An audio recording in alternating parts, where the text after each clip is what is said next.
Assalamualaikum warahmatullahi wabarakatuh. Perkenalkan, nama saya Karmila dengan NIM 1903056033 dari jurusan Peternakan Fakultas Pertanian Universitas Mula Warman.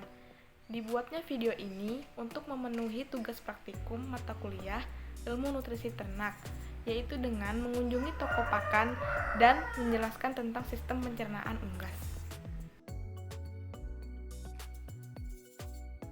Toko pakan pertama yaitu Toko Pakan Rumaisya yang terletak pada Jalan Wahid Hasyim. Pada toko pakan ini menjual berbagai macam pakan ternak, mulai dari ayam dan itik. Selain itu juga menjual pakan untuk ikan.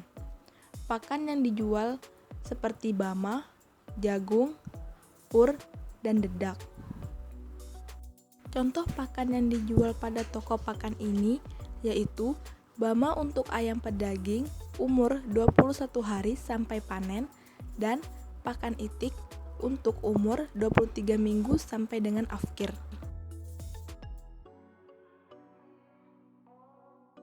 Toko pakan kedua yaitu Toko Pakan Tani Baru. Toko pakan ini menjual berbagai macam pakan ternak seperti jagung, dedak, bama, dan pur. Selain itu, juga menjual pakan untuk burung dan ikan. Terdapat juga pakan ternak idaman, yaitu untuk ayam pedaging umur 21 hari sampai panen dan fase starter. Jadi saya kan dari Jurusan Peternakan Fakultas Pertanian Universitas Mula Warman. Sebelumnya saya namanya siapa ya? Nama Roni, Bapak Roni. Untuk jualan pakan sendiri itu udah berapa lama?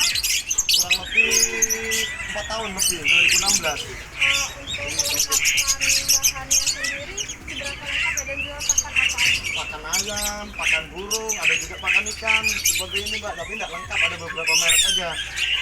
Contohnya Beauty, merek-merek itu. Terus 591 untuk pakan ikannya. Kalau pakan ayam ada PR1, saya yang pakai itu Mas Covid, juga bama, juga jagung giling, jagung asap, beras merah, Biasanya yang paling sering dilakukan bama, BR, kontras, yang jenis monokoyo itu yang paling ramai lah kalau untuk di kalangan daerah sini Mbak, yang sering dipakai orang. untuk harganya berapa ya? Per kilo 8.500.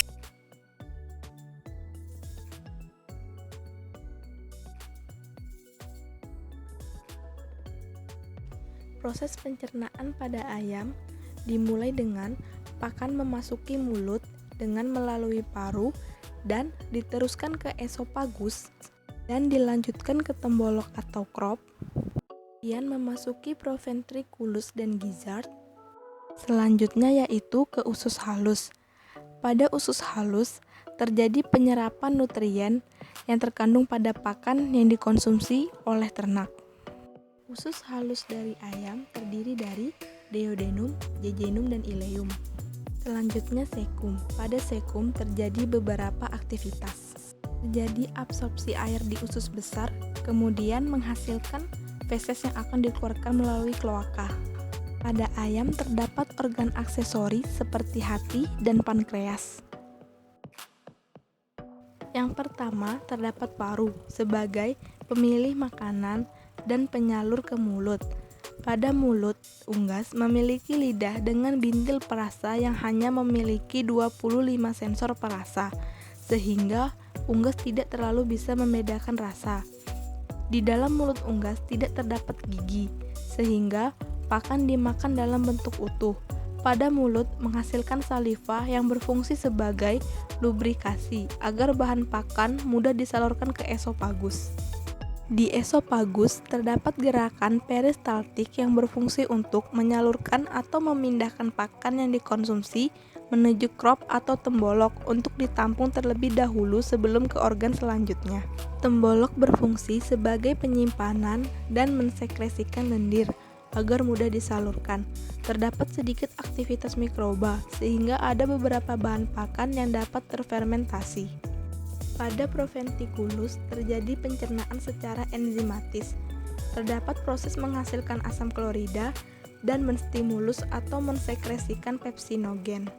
Pada proventriculus merupakan tahap pertama untuk enzimatis bagi protein.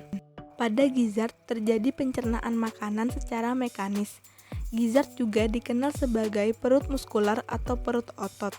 Pada gizzard terdapat batuan kecil atau grid yang berfungsi sebagai penggerus makanan yang dikonsumsi oleh ayam. Usus halus terdiri dari duodenum, jejunum, dan ileum. Pada duodenum terjadi pencampuran utama digesta. Kemudian adanya sekresi substrat alkali yang melindungi dinding usus seperti gesekan-gesekan digesta yang dapat menyebabkan luka. Pada ileum terdapat proses villi untuk meningkatkan penyerapan. Villi berfungsi untuk menyerap nutrien yang telah dipecah menjadi seperti asam amino dan lainnya. Pada jejunum adalah tempat pencernaan dan penyerapan utama berbagai nutrien. Pada sekum terdiri dari cairan dan partikel halus. Pada sekum biasanya diproduksi VFA. Pada sekum juga terjadi sintesis vitamin tetapi sangat rendah. Fungsi utama kolon atau usus besar pada unggas yaitu menyerap air, elektrolit, glukosa, dan asam amino yang masih tersisa. Pada kloaka akan diserap kembali air dan NaCl sebelum digesta yang tidak dapat diserap ini dikeluarkan menjadi feses. Selanjutnya yaitu pankreas. Pankreas sebagai kelenjar yang mensekresikan enzim-enzim untuk mencerna lipid, glukosa, dan protein. Hati secara umum sebagai tempat menyimpan racun-racun di dalam tubuh. Hati juga memproduksi garam empedu yang berfungsi untuk mencerna dari lemak menjadi asam lemak yang siap diserap tubuh.